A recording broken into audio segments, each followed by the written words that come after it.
Dr. Kevin Kavanagh. He is a retired physician and founder of Health Watch USA. Good morning, Dr. K. Good morning, Jack. How are you? Doing very well.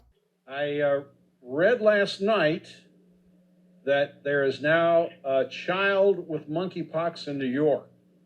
That's obviously very troubling. I don't think there are more than 8 or so in the country at this point. Just the fact that it is occurring in children, is that reason for alarm? Well, it is, but in Africa, it commonly occurs in children. It spreads skin to skin contact, and children, they're not very hygienic. If you put them into daycare or grade school, they tend to run in and have a group hug, etc. And well, it's just a setup for spreading this virus. So it spreads by close contact, skin to skin contact. And there is some research and debate on whether or not it actually has a sexual component where it can be in bodily fluids. But we still don't know that for sure. But nevertheless, everybody can get this. It's not just a gay disease.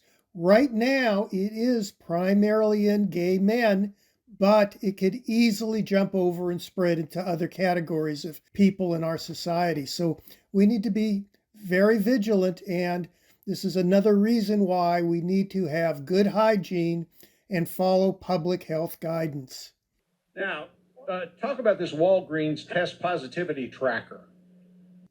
Yeah, I really like that. And it's by Walgreens. You can Google it.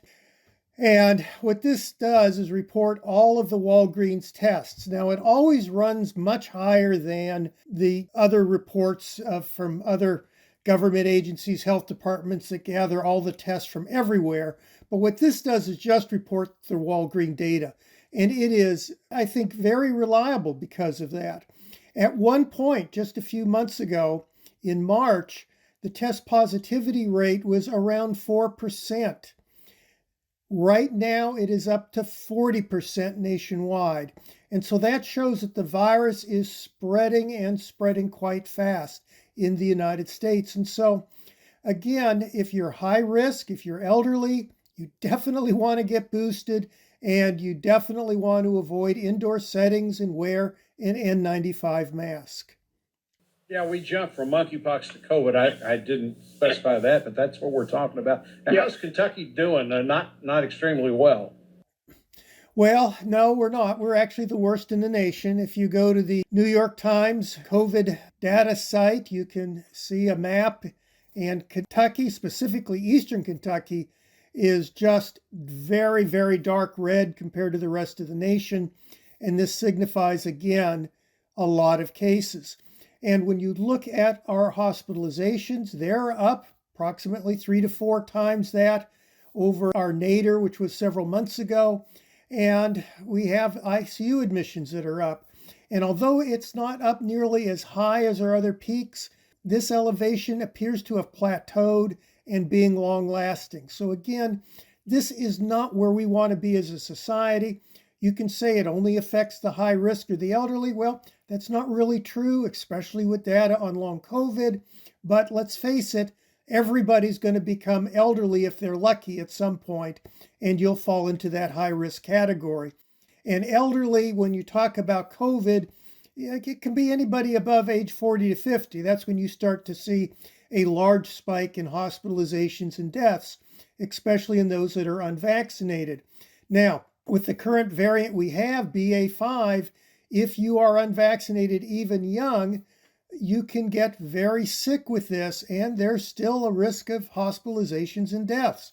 Doesn't occur as common, but there's no reason not to get a vaccine.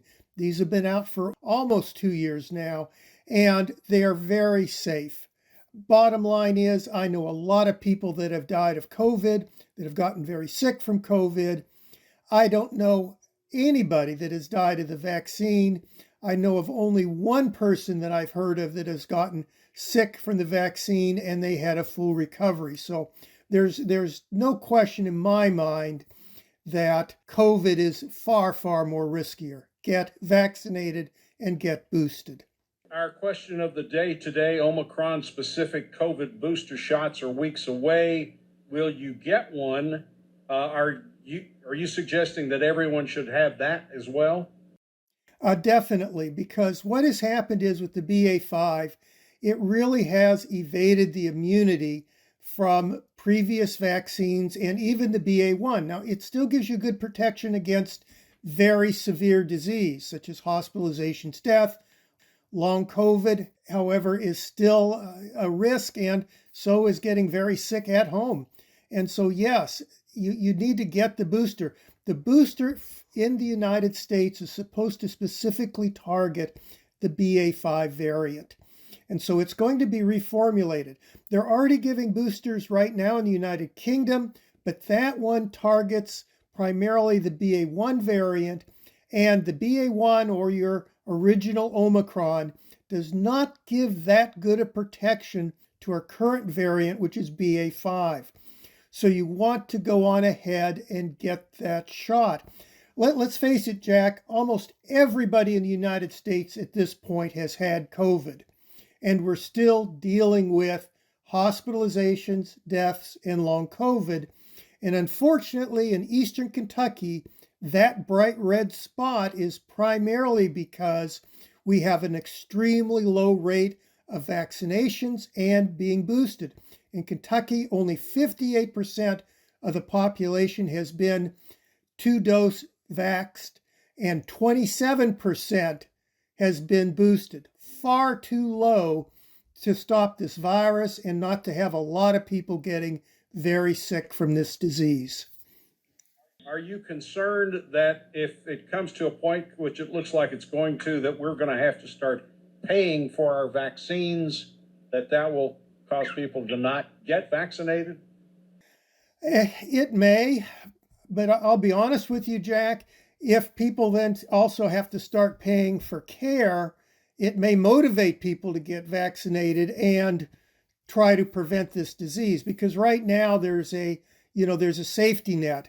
So I'm not sure what's going to happen, but I think in the short term, if you start paying for vaccines, especially in Eastern Kentucky where they don't have money to even live there because of the floods and disasters, that in that region, it's not going to be good. We're going to see less people get vaccinated and access go downhill. So yes, I am concerned. I think they're declaring victory far too early. And I've said this before, it doesn't make any sense at all to be relaxing regulations and school guidance at this point when you've got a teacher shortage, a bus driver shortage, and a new vaccine to provide extra protection, which is just weeks away. Why we don't wait till we get everybody boosted with the new vaccine that covers our current variants, I don't know. That would be my preference. Dr. Kevin Kavanagh, thank you. Thank you very much, Jack.